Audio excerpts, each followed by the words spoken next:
Sunita. Welcome. It's a pleasure to have a conversation with you.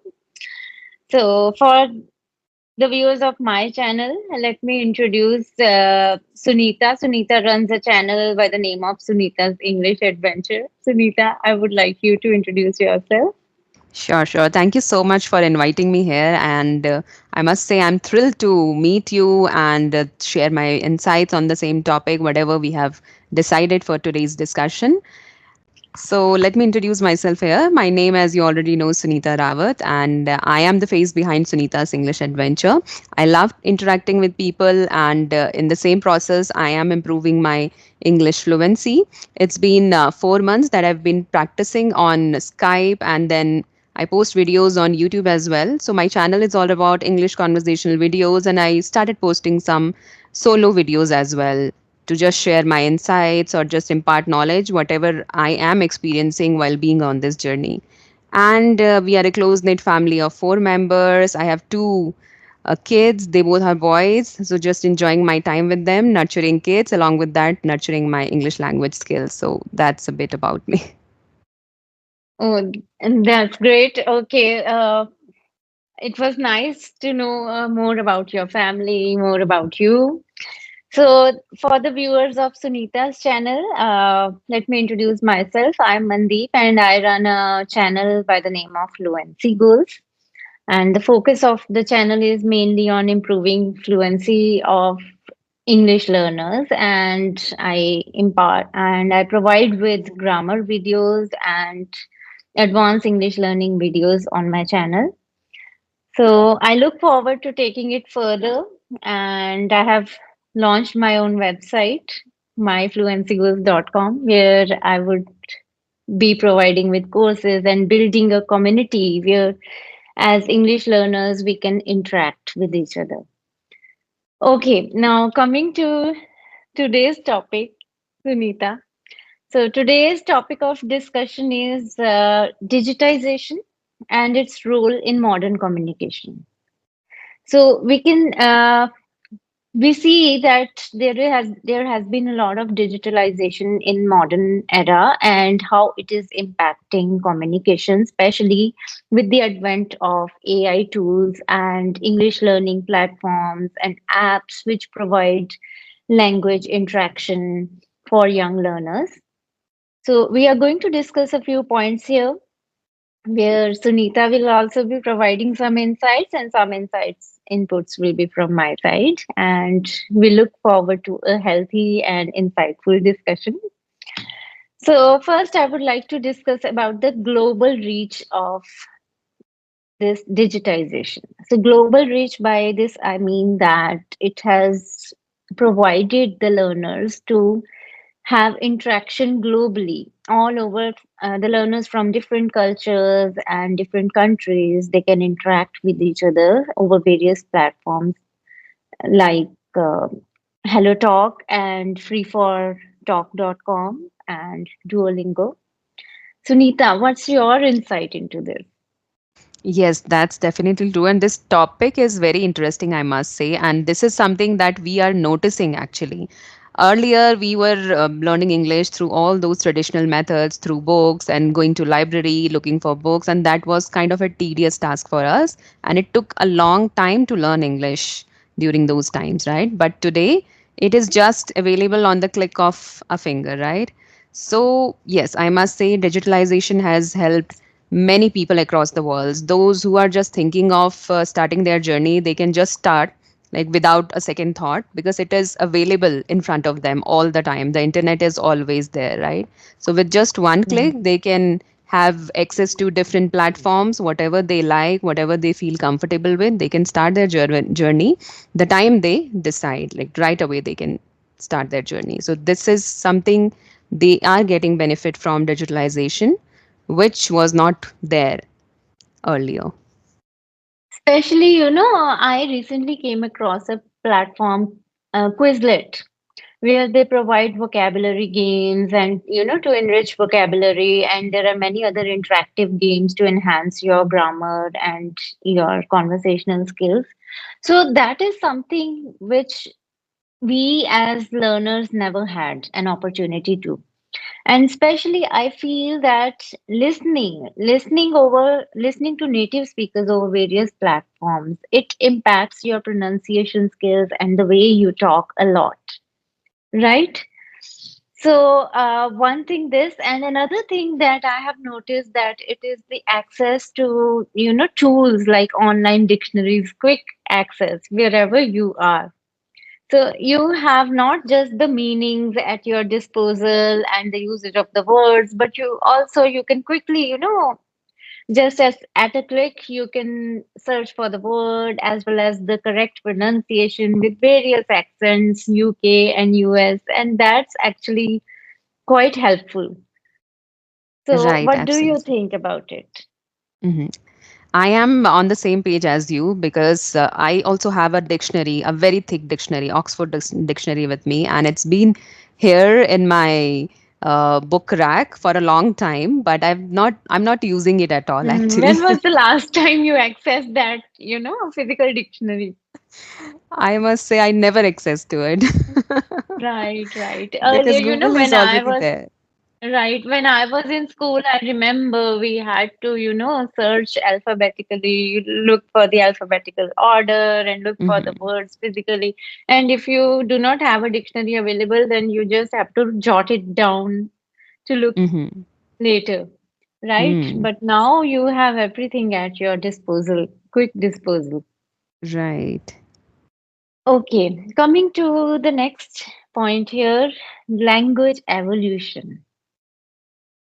Currently, we are seeing that, with the more usage of WhatsApp and text chatting, the language has evolved a lot, especially the shortened words in sentences.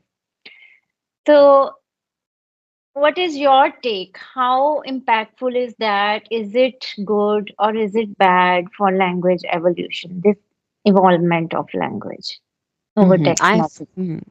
Yes, I have also noticed this evolution of language over a period of time because Gen Z, what we call it, Gen Z, millennials, and all that. I'm not very Mhm. aware of this, but I heard of these terms. So they use lots of slang words and these emojis. They try to be very, concise, and they don't even use words. They'll just talk with emojis only. So that is the way Right, they are right. talking.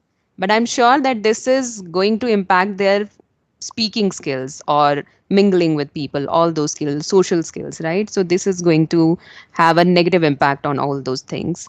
But it's fine for them, for their group, for their circle, because they are able to understand each other. But we will not be able to understand what they are trying to express, right? So for us, they'll have to have proper communication, like using the words.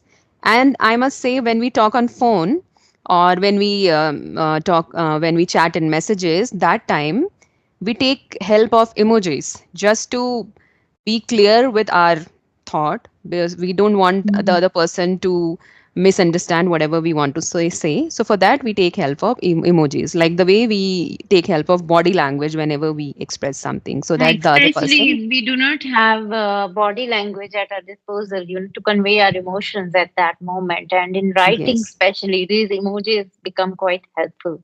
Right, right, right. And it Another is thing exciting that, at the same yeah, time to use emojis. right, right, right.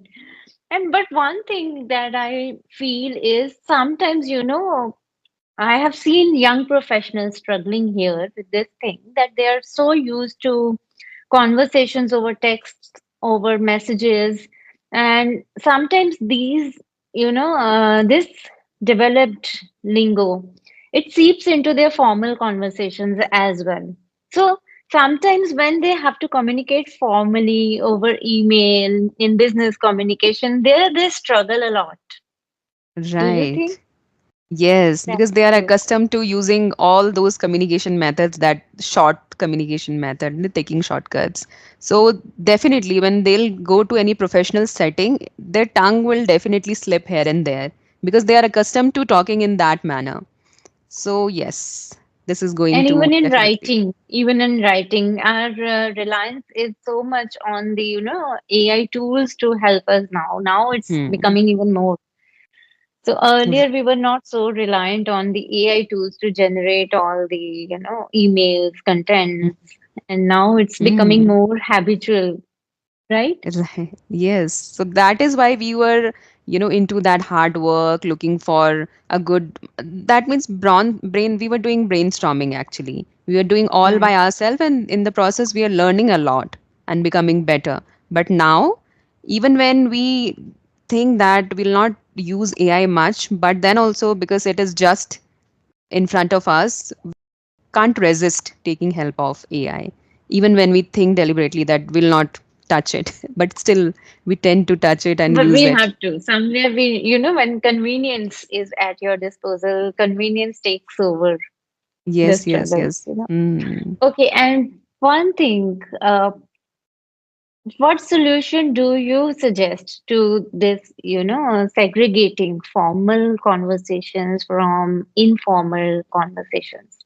Hmm. What can be the solution here? I must say, if you can be good at both things, if you can manage, then it's good. But if you want to go in one particular way, then you should go for formal communication if you are a working professional, because that formal communication can be used in informal settings as well, right? But Right. if I would have to suggest few ways to segregate, like when you go to different settings, then you have to practice in both ways. If you are in a professional setting, you are in your office, just talk in a professional manner always, and don't involve informal talks. But when you are in informal settings, then only go for informal talks, so that deliberately doing this would help. That was quite insightful, and I think it will benefit people all out there who are struggling with this thing, especially to segregate formal communication from informal communication. So the focus should be more on learning formal communication, because informal, anyhow, even in informal situations, if we tend to use some phrases, some formal phrases, it doesn't hurt, right? But in Right. formal situations, it can definitely impact. Okay. Exactly. So, so it all boils down to, I think, one thing, that digitalization is definitely helping communication grow in present era, and especially with many tools, language learning tools at disposal of young learners. So, how would you like to conclude this argument? Hmm. So this digitalization is definitely helping all our learners and even ourselves, and that is why we take help of many apps. Like in my phone, also I have many apps installed for just learning English language. And anytime, whenever I'm in a mood of using an AI, then I use AI. And sometimes I take help of this tutoring platform as well to bring that fluency in my language, right? But still, I must say, people are now very confused. They are always puzzled which one to go for, because there is an abundance even on YouTube. I Right, would say right. something that they have to pay for, they'll think about it twice. But Mm. on YouTube also there is a flood of content, so they are so puzzled which channel they should subscribe for and which content they should watch. So this is something, I can say it's one drawback that people are facing. Otherwise, there is benefit, only win-win situation. But to avoid this drawback, there are solutions as well. So you have to follow the one who is experienced and who is expert at this language, so that you would not end up getting something wrong or picking something wrong from people, right? So this is something they can do, and they have to choose wisely, because of the abundance of content. So this is something they have to do. Especially, the other day I was just browsing YouTube and I saw some title and an English language learning channel, and learn for improve English. And when the title itself has grammatical errors, I don't know. Hmm. So you should choose wisely, especially when learning language, whether the other person who is teaching you holds that ability or not. But then from the second language learners, if it comes to, the methods of learning, then it definitely helps, because those learners, they have gone through all those processes that they Hmm. discuss how it helped them to grow in language. So that is another aspect to look at it. Okay, so I think that is it from my side. Right. I would like to add on, like for people who are on intermediate level and advanced level, they can definitely gauge the content and choose accordingly. But for beginners, it is really very struggling. So for them, I must say they can go for the kind of content that they can understand first of all, Mm, and because as a beginner, we are not very conscious about making mistakes. We don't have to right. pay heed to making mistakes, but to bring fluency. So for them, they can go for any content, whatever they like. It's just that they should be able to understand. And at least Mm, I think that everybody can judge which content is good and which is not.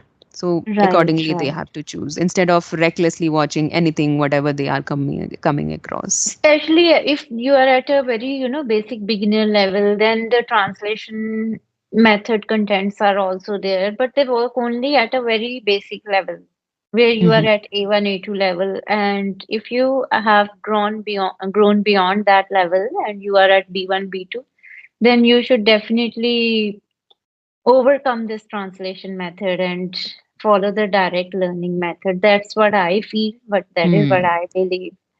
Right. There are many channels on YouTube who translate that translate from English to Hindi, and they are getting many views. They are getting many subscribers. That means many people are watching them actually and Yes. following the same method. Mm. Initially, it is fine, but if you want to improve, then you have to go for all English content. Yes, No Hindi A1, in A2 between. level, I think it works. A1, A2 is the basic level, and from Mhm. B1, B2 level, you should follow the direct method of learning, Right, right? right. You have to get out of Right, that comfort zone because they are in right, that comfortable zone, understanding things in Hindi and they are finding it better. But to improve, you have to go for complete English. right. Okay, so Sunita, thank you so much for interacting with me, and it was all a pleasure to have an interaction with you. And I learned a lot from you. Thank you for your valuable insights. Thank you so much. You just spoke my words, and I want to say the same to you.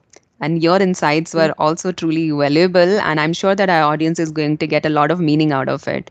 And they'll also think about it, whatever we discussed. Right, right. Thank you so much. Okay, thank you. Good night. Good night. Let me just